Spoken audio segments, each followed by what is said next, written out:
एक तरफ रूस में भारतीय नागरिक की मौत होती है, इजराइल में भारतीय नागरिक की मौत होती है, ताइवान के अंदर भारतीय नागरिकों के साथ नस्लीय भेदभाव की खबर पहले ही वहां की सरकार के द्वारा सुनने में आ जाती है, जिसके चलते ताइवान ने फाइनली माफी भी मांगी। भारतीय कामगारों के बारे में यह माना जाता है कि आप स्किल्ड, जिनको बहुत अच्छे से जो पढ़े लिखे प्रोफेशनल और स्किल्ड लेबर हैं, वो पूरे वर्ल्ड में इंडिया सप्लाई कर रहा है। हमारे बहुत सारे जो भाई हैं जो बढ़िया इंस्टीट्यूशन से पढ़ लिख गए हैं, बढ़िया इंजीनियरिंग की डिग्री ले लिए हैं, बड़ी तनख्वाह के ऊपर वेस्टर्न कंट्रीज के अंदर काम करने जा रहे हैं। और वहीं बहुत सारे वो लोग जिन्होंने काम करना सीखा है, स्किल्ड लेबर बने हैं, और स्किल्ड लेबर बन करके जो देश इन दिनों प्रगति कर रहे हैं या जिनमें इन दिनों नवनिर्माण चल रहा है, उदाहरण के लिए चाहे फिर वो गल्फ कंट्रीज हों या फिर आसियान कंट्रीज हों, इन देशों के अंदर रोजगार के लिए जा रहे हैं। हाल ही में हैदराबाद का एक और नागरिक भी हाल ही में रूस के अंदर मारा गया है। तो यानी एक तरफ से जो पहली जो मौत हुई थी उस समय गुजराती युवक के मारे जाने की खबर थी, और अब एक हैदराबाद के युवक मोहम्मद असफान की मौत की खबर आ रही है।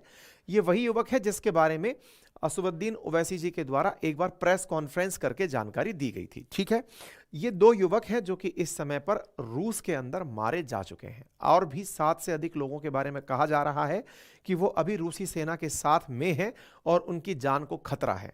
ये सारी वो स्थितियां हैं जो हमारे भारतीय विदेश में जा रहे हैं और वहां जाकर के तमाम प्रकार से संघर्ष के बीच में जिंदगी बिता रहे हैं। खबर के बीच में एक खबर आती है, और वो खबर ये है कि भारत का एक कामगार जो ऑलरेडी वहां काम कर रहा था, यानी इस बम्पर हायरिंग के थ्रू नहीं गया था, इससे पहले से ही वहां पर काम कर रहा था, उसकी वहां मौत हो गई है। वो काम क्या कर रहा था?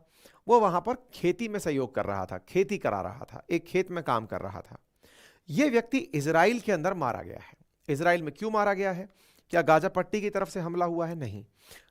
इजराइल के उत्तर की तरफ जहां लेबनान है, वहां पर एक शिया आतंकी संगठन है हिजबुल्लाह, उसके द्वारा गोला चलाया गया और उस गोले में इस व्यक्ति की मौत हो गई। हाल ही में एक सुर्खी और थी, और वो ये थी कि ताइवान भारत से 1 लाख कर्मचारी चाहता है। जिस प्रकार से इजराइल को भारतीय कामगार चाहिए, ऐसे ही ताइवान को भारतीय कामगार चाहिए। और इसके बारे में तमाम सुर्खियां आई थी। नवंबर के अंदर काफी सुर्खियां थी कि 1 लाख इंडियन कामगारों को ताइवान चाहता है। इसी बीच में ताइवान अपनी तरफ से खंडन करता है। नवंबर 2023 की खबर है कि भाई ताइवान चाहता है 1 लाख भारतीय। ये साहब दिसंबर के अंदर खंडन करता है, बोले नहीं साहब, हमने कब कहा कि 1 लाख चाहते हैं। फिर खबर आती है 2024 के अंदर, फरवरी के अंदर, और उसमें खबर यह आती है कि ताइवान एग्री हो गया है इंडियन वर्कर्स को अपने यहां काम देने के लिए, क्योंकि उनके यहां पर वर्कर्स की कमी है। हमने कहा ठीक है साहब, वर्कर की कमी है, इंडियन वर्कर जाएगा। लेकिन इसी बीच में एक कंट्रोवर्शियल बात निकल कर आती है यहां के जो लेबर मिनिस्टर हैं उनके द्वारा। उन्होंने कहा कि हम इंडिया से कामगार बुला तो रहे हैं, लेबर बुला तो रहे हैं, लेकिन हम उन्हीं को बुलाएंगे या उन्हीं को बुलाने वाले हैं जो हमारे जैसे दिखते हों। जिस प्रकार से कई बार आप लोग कहते हैं ना, चाइनीज लुक्स के जो लोग हैं, चाइनीज पीपल जिनकी आंखें छोटी होती हैं, नाक चपटी होती है, मंगोलॉइड फीचर जिसे कहा गया है, कुछ इस प्रकार के रूप के जो लोग दिखाई देते हैं। भारत में मंगोलॉइड कैरेक्टर के या मंगोलॉइड जो अपीयरेंसेस के लोग हैं वो पूर्वोत्तर भारत में देखे जाते हैं मूलतः, और भारत के साथ साथ पूर्वोत्तर भारत के साथ साथ नेपाल, भूटान, सिक्किम, इन सब क्षेत्रों में देखे जाते हैं। सिक्किम पूर्वोत्तर की तरफ है तो उधर देखे जाते हैं। तो इन्होंने कहा कि जो हम जैसे दिखते हैं नंबर 1, और जो क्रिश्चियनिटी को फॉलो करते हैं, यानी कि वो दिखते हमारे जैसे हों, हमारे जैसे खान पान की उनके अंदर व्यवस्था हो और क्रिश्चियनिटी को फॉलो करते हों, ऐसे लोगों को हम प्रेफरेंस देंगे। Their skin colour and eating habit, यानी ये तो सीधा सीधा डिस्क्रिमिनेशन है। ताइवान ने कहा कि हम जो क्रिश्चियन मान्यताओं को मानते हों उन्हीं को अपने यहां पर मैन्युफैक्चरिंग, कंस्ट्रक्शन और एग्रीकल्चर के अंदर इनवाइट करेंगे, बुलाएंगे। ताइवान यहां पर है, और विशेष रूप से चाइना अपना इसको मानता है। ताइवान और भारत के इन दिनों काफी नजदीकी है। इनके मिनिस्टर का यह बयान रातों रात वायरल हो गया। आप पूछेंगे कि साहब इन्होंने चाइनीज लोग होते हुए या फिर इस तरह के जो अपीयरेंसेस के ये जो लोग हैं, इन्होंने नॉर्थ ईस्ट की डिमांड क्यों करी? तो नॉर्थ ईस्ट की डिमांड यूं करी क्योंकि ये भी नॉर्थ ईस्ट जैसे ही दिखाई पड़ते हैं, और पूर्वोत्तर भारत के लोग भी वैसे ही मंगोलॉइड फीचर के दिखाई पड़ते हैं। तो बोले हमें वैसे ही रंग रूप के लोग चाहिए जैसे हमारे यहाँ के लोग हैं। इस बात से बहुत ज्यादा दुनिया भर में ताइवान का क्रिटिसिज्म होने लग गया कि रंग के आधार पर, धर्म के आधार पर पहले से ही डिस्क्रिमिनेशन कर रहे हैं, तो ये कितनी गलत चीज है। ऐसी स्थिति में रेसिज्म अपने आप में ताइवान का दुनिया के सामने निकल कर आ गया। रशिया के अखबार में बकायदा ये खबर छपी, रशिया ने इस खबर को उठाया कि भाई ये तो गलत चीज है। रशियन टाइम्स ने इस खबर को उठाया कि ये तो गलत चीज है। ऐसी स्थिति में भारत के लिए रिक्रूटमेंट कंडीशंस जो है ये अपने आप में जब सवाल बनने लगा, बड़ा बवाल बनने लगा, तो ताइवान के विदेश मंत्री निकलकर सामने आए और उन्होंने कहा कि we will welcome any Indian worker who meet recruitment conditions regardless of ethnic background. हम ये नहीं देखेंगे कि वो किस नस्ल का है, हम इस बात को बिना देखे ही अपने यहां रिक्रूट करेंगे। ये इन्होंने बाद में आकर विदेश मंत्री ने आके सफाई दी। इनके सफाई के बाद सफाइयों का दौर चलता रहा।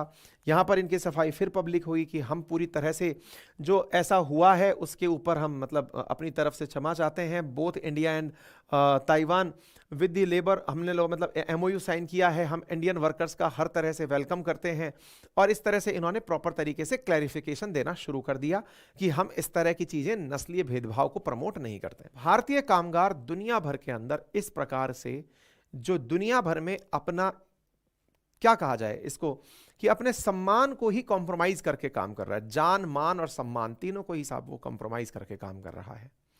अब तो जागने की आवश्यकता है। मतलब ये वो कालखंड है, ये सब सेशंस इसीलिए हैं आप लोगों को ये एहसास दिलाने के लिए कि हम अपने देश में अपने यहां पर नवनिर्माण के लिए जो संभव कार्य हैं, और देखिए अगर आप ये सोचते हैं कि हम अपने हिसाब से क्या कर सकते हैं, तो आप जैसे हैं वैसी आप सरकार बना सकते हैं। आप जैसे हैं आप सरकार से वैसी डिमांड्स रख सकते हैं। आप जैसे हैं सरकार को आप मांग में रख सकते हैं कि हमारे लिए यहीं पर ही वो सारी सुविधाएं विकसित की जाएं जो विदेश जाकर लोग प्राप्त कर रहे हैं। हम सब लोगों को अब आत्म अवलोकन करते हुए आत्म सुधार के लिए हमें राजनीति में सक्रिय रूप से अपनी मांगों को रखने के लिए आगे आना होगा अगर इन सब चीजों से हमें आगे बढ़ना है। आज भारतीय कामगार अपनी ऑनेस्टी के लिए, अपने काम में लगातार टिके रहने के लिए जाने जाते हैं। ऐसी स्थिति में चाहे भले ही हम कितनी ही अंतर्राष्ट्रीय कूटनीति में मिसालें रचें या कूटनीति के माध्यम से हम कहीं पर जीत दर्ज कराएं, लेकिन 140 करोड़ भारतीय, अगर उनमें से एक भी भारतीय कहीं पर सम्मान में कॉम्प्रोमाइज पाता है तो वो समस्त भारतीयों के लिए एक बड़ी चिंता का विषय बनता है। साथियों, भारत के जो कामगार दुनिया में हैं उनको डिस्क्रिमिनेशन फेस करना पड़ता है। ये दुनिया में बड़ा कॉमन कैरेक्टर है कि हम लोगों को बड़ी हीन दृष्टि से दुनिया में देखा जाता है। विशेष रूप से जब भारतीय वर्कर्स कहीं काम कर रहे होते हैं तो उन्हें गरीब दृष्टि से देखा जाता है कि तुम तो आए ही इसलिए थे।